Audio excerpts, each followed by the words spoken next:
شوية عمليات حصلت في عقلك وفي جسمك وبرامج شغالة هي اللي دفعتك إنك تعوز الموضوع ده.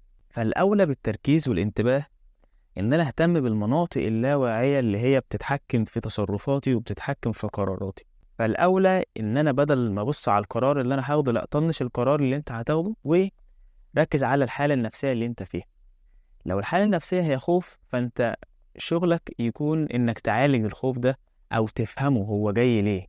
وانس إنك عالجته، أو أيا كان بقى الشعور، أنا بدي الخوف كمثل، بمجرد إنك عالجته وبقت حالتك النفسية هي حالة سلام أو وفرة، أو يعني مش هي السعادة اللي هي أنا فرحان جدا، لا أكيد مش كده، ولكن إحساس بالاكتفاء اللي هو يا أنا تمام جدا كل حاجة مظبوطة. عارف الإحساس اللي هو بيجيلك كل سنة كام ثانية ده مرة؟ هو ده تقدر تعيش بيه على طول، بس لو اتعلمت شوية حاجات. فعايز كده بص بصة لورا وشوف